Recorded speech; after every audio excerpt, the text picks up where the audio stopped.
ఈ రోజుల్లో చిన్న పెద్ద తేడా లేకుండా ఎప్పుడైనా ఏ టైంలో అయినా ఎన్నిసార్లు తిన్నా మళ్ళీ మళ్ళీ తినాలనిపించే రెసిపీ ఏమైనా ఉందంటే అది పానీపూరి.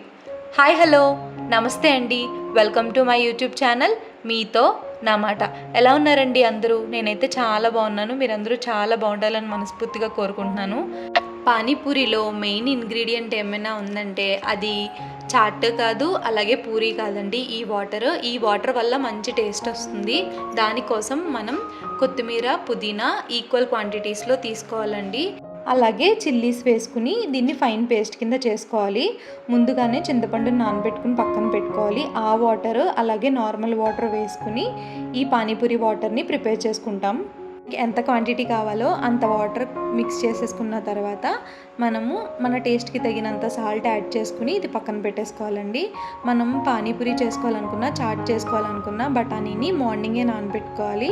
ఈవినింగ్ ఈ రెసిపీ చేసుకోవాలనుకున్నప్పుడు మార్నింగ్ నానబెట్టేసుకున్న దాన్ని మనం పొటాటోస్ యాడ్ చేసుకుని కుక్కర్లో పెట్టి ఒక 10 విజిల్స్ వేయించాలండి. 10 విజిల్స్ వేయించిన తర్వాత బాగా కుక్ అయిపోతుంది. అప్పుడు ఇలాగ స్మాష్ చేసేసుకుని పక్కన పెట్టుకోవాలి.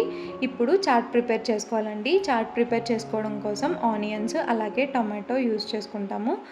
ఆనియన్స్ టొమాటో ఈక్వల్ క్వాంటిటీలో యాడ్ చేసుకోవాలండి. నేను పానీపూరికి కట్ చేసిన ఆనియన్స్ కూడా వేసేసాను కంగారులో.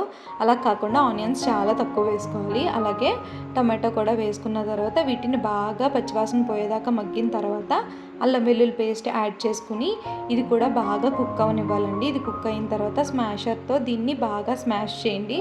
అప్పుడు కొంచెం ఇది కూడా స్మూత్ పేస్ట్ లాగా అయినట్టు అవుతుంది. సో స్మాష్ చేసిన తర్వాత ఉప్పు, పసుపు, కారం, అలాగే చాట్ మసాలా, చికెన్ మసాలా, మటన్ మసాలా, మన దగ్గర ఏ మసాలా ఉంటే అది యూజ్ చేసుకోవచ్చు, ప్రాబ్లం ఏం లేదు, బాగా టేస్టీగా ఉంటుంది.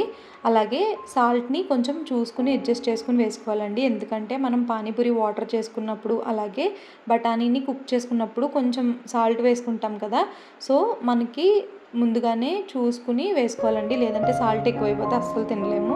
తక్కువైతే యాడ్ చేసుకోవచ్చు కానీ ఎక్కువైతే అస్సలు తినలేము.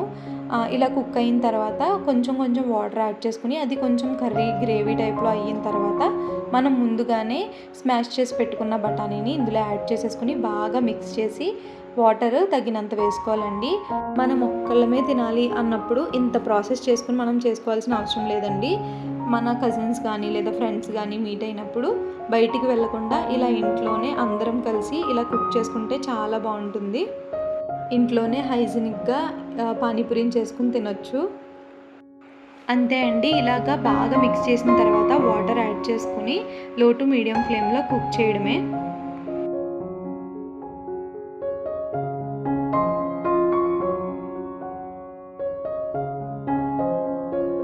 దీన్ని డైరెక్ట్గా ఇలాగే చాట్ కింద తినొచ్చు, అలాగే పానీపూరికి స్టఫింగ్ కింద కూడా యూజ్ చేసుకోవచ్చు. పూరీస్ అయితే రెడీమేడ్గా డీమార్ట్లో ప్యాకెట్ ఉంటుందండి, ఆ ప్యాకెట్నే యూజ్ చేసుకుంటున్నాను.